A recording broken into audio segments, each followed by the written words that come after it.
But I do want to address this comment right here. Jesse Rivera says we better find a way to put pressure on overrated Purdy. Okay, let's talk about Brock Purdy for a second. I want to get your thoughts on Brock Purdy. But I don't know like how you can say that Brock Purdy's overrated. I can't see that. I think he's very properly rated right now. I think he's sitting anywhere between 12 and 17 or so in the league. I guess it depends on how you look at quarterbacks. But Brock Purdy's playing really, really good football. And one thing I will say about Brock Purdy, you can talk about his stature, you can talk about, the lack of arm strength and what have you, but that man has mental fortitude through the roof. He will not get rattled. He will not get confused, and he is not afraid to take chances. He's not afraid to let his nuts hang, basically, is what I'm saying. This man plays his ass off. I expect Brock Purdy to have a very good game. He had arguably, you can call it a bad game, arguably the worst game of his young career last week. Still, the offense put up 30 points. He's going to bounce back in a big way. I think Brock Purdy, anybody that's still saying that he's overrated, I think is in for a rude awakening. Brock Purdy's a lot better than what people want to give him credit for. And I'm starting to see that from some of these fan bases. What are your guys' thoughts on Brock Purdy? And I'm surprised, Jesse, coming from the Giants fan base that just tried to sell me on Danny Dimes being underrated, that you would throw the same shade back at young Brock Purdy, man. I'm a little disappointed in you. But that being said, we'll start with you this time, Big Lou. What are your thoughts on Brock Purdy? I actually agree with you. He's shown great poise. He hasn't been rattled. He makes good decisions. Now, true, can he make every throw on the field? Maybe not. But can he get stronger and develop a deeper pass?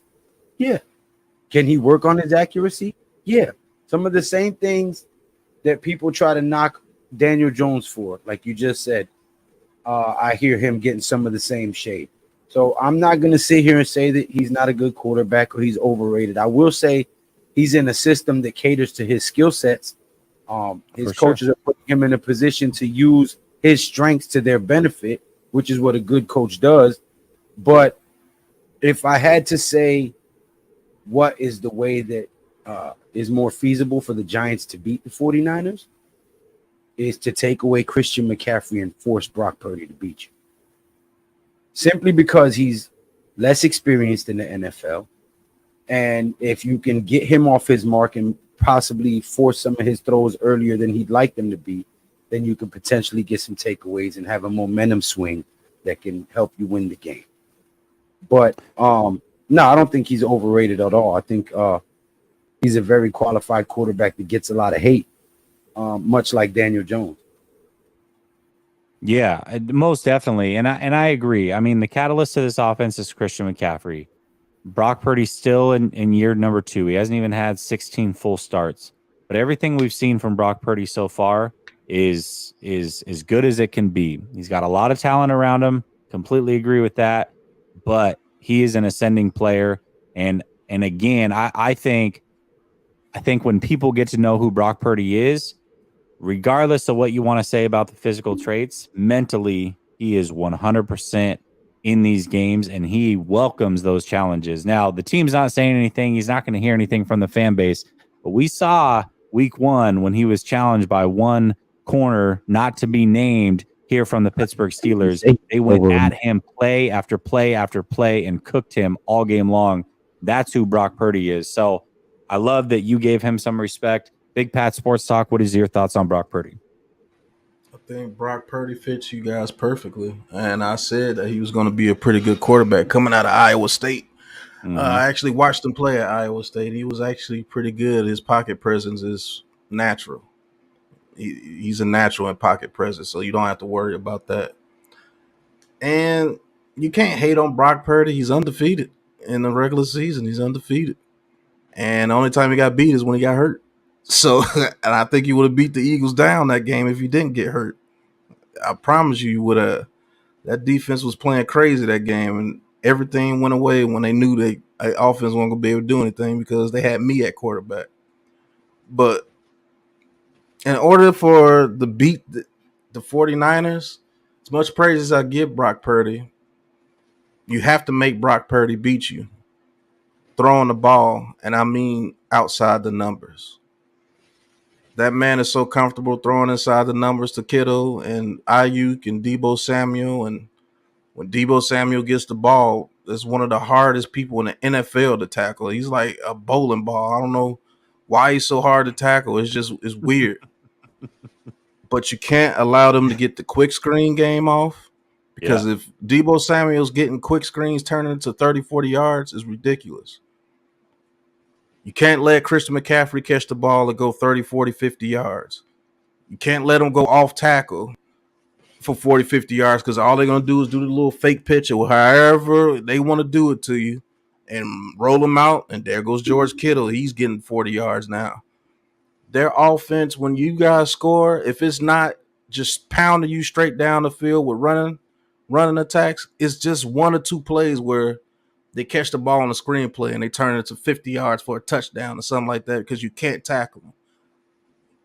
It's simple. It's not. But it's hard. Yeah.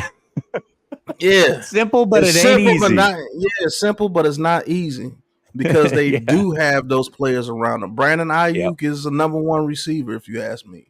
Mm-hmm. Deebo Samuel, not worried about him routing me up or anything, but when he gets the ball in his hands, it's one of the hardest people in the league to tackle. It's ridiculous. And Christian McCaffrey, he's back on his thing. So they can attack you on a multitude of ways, but if you stop that big play and make them beat you and make them throw outside the numbers, he hasn't proven that he can do that consistently yet. And you better do it now, because when he gets older and gets into his career and he learns that outside game, hopefully y'all still have a team around him. It's going to be a problem still, but hey, I think that's the way you can beat those guys. Make him play outside the numbers. I think that's fair. I mean, I think it's one of those things that, in a young career, there's always questions in a young career. And until you see it, it's like, they haven't done it yet. Not saying that they can't do it, but you got to see it before you believe it. I totally understand that. I think, much like you were talking about when it comes to crossing routes and playing the short game, whatever, I think that that's probably what Giants and some of these other teams want to do, is they want to condense that field, make it more like a tennis court than an NFL field, get everybody close to that line of scrimmage, be able to play the run game, and then try to get some robbers over the middle of the field to see if you can just make a mistake happen. So far, so good. I think that's a good game plan. I don't think there are many teams in the league that have the horses to actually make that happen on the defensive side of the ball. So I'll be interested to see if that's something that the Giants adopt, and see if it's something that they can execute on. I think, like you said, it's simple, but it's not easy. You got to have the horses to do it. And I don't know that the Giants secondary has those horses, but you can let me know. We got some dogs out there now. Don't get it twisted. Okay.